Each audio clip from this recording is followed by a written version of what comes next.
El girocompás. Las partes de un girocompás clásico son el elemento sensible, elemento fantasma o seguidor, elemento araña y bitácora.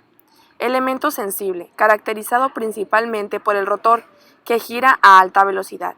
Normalmente está contenido en una giroesfera. En los girocompases modernos, el rotor ha sido reemplazado por un dispositivo láser. Es la parte giroscópica del instrumento. Constituye el elemento directriz. Consta de las siguientes partes: rotor, caja de rotor, anillo vertical, suspensión, masas compensadoras y nivel. El rotor gira a alta velocidad. Elemento fantasma o seguidor. Es la parte destinada a soportar el elemento sensible mediante la suspensión, por lo que sigue todos los movimientos en azimut de este último elemento. Sus partes son anillo fantasma, rueda engranaje azimutal, rosa náutica, anillos colectores, transformador del seguidor y balístico de mercurio. El elemento araña. Sistema que soporta todo el peso del elemento seguidor, el que a su vez contiene el elemento sensible, es decir, soporta el conjunto movible del instrumento. Sus partes son motor azimutal, anillo línea de fe, transmisor, corrector de latitud y velocidad, bloc de conexión con escobillas, bloc de conexión principal de la araña. La bitácora. Soporte o carcasa exterior que contiene y sostiene a los elementos anteriormente vistos. El girocompás se encuentra normalmente ubicado lo más cerca posible al centro de gravedad del buque, de manera de minimizar los efectos de balance y cabeceo que se produzcan a bordo. Este equipo muchas veces es llamado girocompás maestro, en referencia a que es el que genera la señal del rumbo hacia el resto, que son únicamente repetidores. Para su funcionamiento requiere de una fuente de poder estable y constante.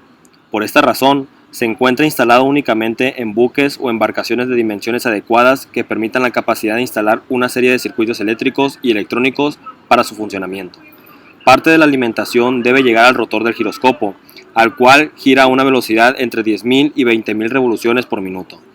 Para determinar el rumbo, el procedimiento es muy similar al detallado con el compás magnético, únicamente que en lugar de alinearse con respecto al norte magnético, será con respecto al norte verdadero.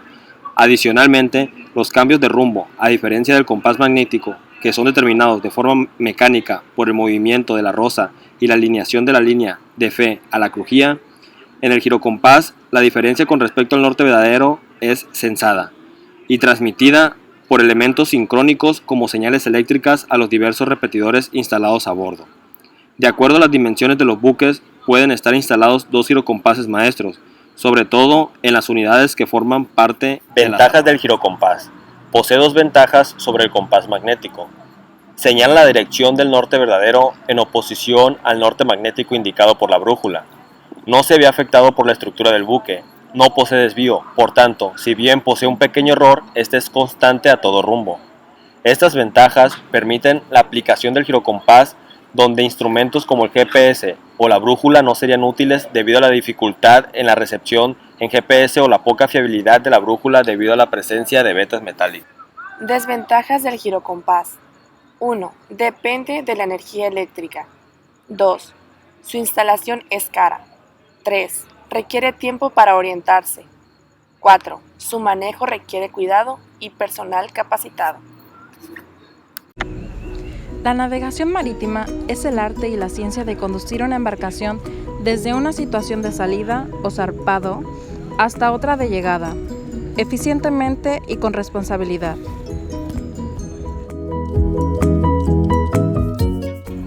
Es arte por la destreza que debe tener el navegante para sortear los peligros de la navegación. Y es ciencia porque se basa en conocimientos físicos, matemáticos, oceanográficos, cartográficos, astronómicos, etc.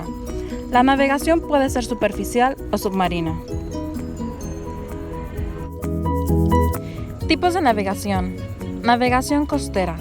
Navegación y situación del buque por técnicas de posicionamiento basadas en la observación de demoras y distancias a puntos notables de la costa, faros, cabos, boyas, etc.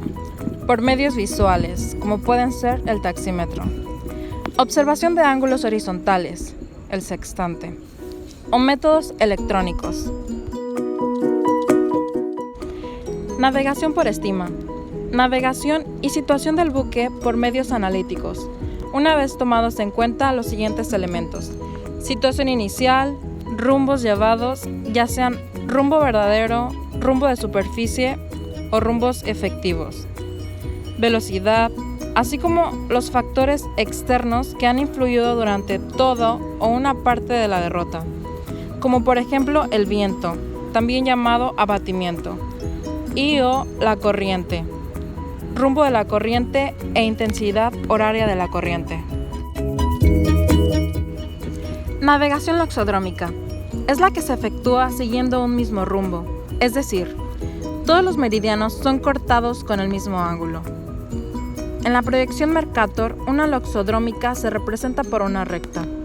Este tipo de navegación es útil para distancias no muy grandes, ya que ofrece la conveniencia de mantener un rumbo constante, pero no es la que ofrece la distancia más corta, por lo que no suele ser adecuado para grandes distancias. Navegación ortodrómica es la que sigue la distancia más corta entre dos puntos, es decir, la que sigue un círculo máximo. Para poder hacer los cálculos de rumbo y distancia entre dos puntos es necesario resolver un triángulo esférico cuyos vértices son el origen, el destino y el polo. Navegación astronómica es la navegación y situación del buque por técnicas de posicionamiento basadas en la observación de las estrellas y demás cuerpos celestes. Las variables medidas para hallar la situación son la altura angular observada desde los astros sobre el horizonte, medida con el sextante, y antiguamente con el astrolabio u otro instrumento, y el tiempo medido con el cronómetro. Conceptualmente, el proceso no es complejo de entender. Sabiendo el momento de la observación y con los datos obtenidos en el almanaque náutico, es posible determinar las coordenadas astronómicas del astro observado. Navegación electrónica es la navegación y situación del buque por técnicas de posicionamiento basadas en las ayudas obtenidas por los sistemas de posicionamiento global, como el GPS, GLONASS o el futuro Sistema Espacial Europeo Galileo. Es el sistema más extendido y de mayor facilidad de uso, a pesar de los errores que puedan derivarse. La navegación marítima es el arte y la ciencia de conducir una embarcación desde una situación de salida o zarpado hasta otra de llegada, eficientemente y con responsabilidad.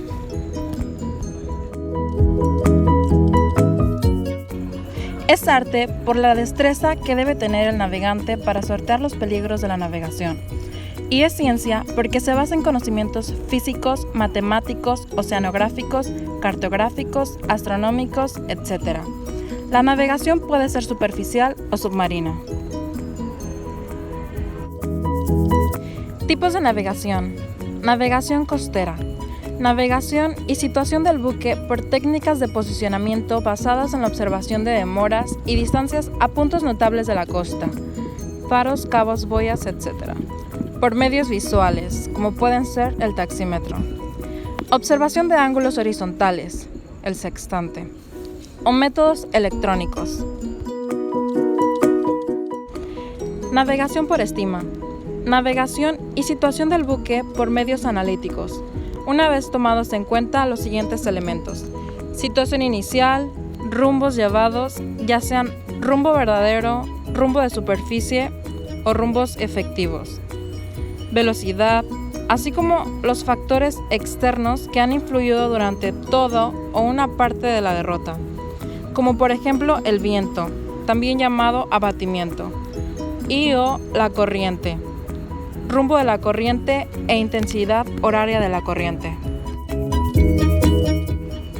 Navegación loxodrómica es la que se efectúa siguiendo un mismo rumbo, es decir, todos los meridianos son cortados con el mismo ángulo. En la proyección Mercator, una loxodrómica se representa por una recta. Este tipo de navegación es útil para distancias no muy grandes, ya que ofrece la conveniencia de mantener un rumbo constante, pero no es la que ofrece la distancia más corta, por lo que no suele ser adecuado para grandes distancias.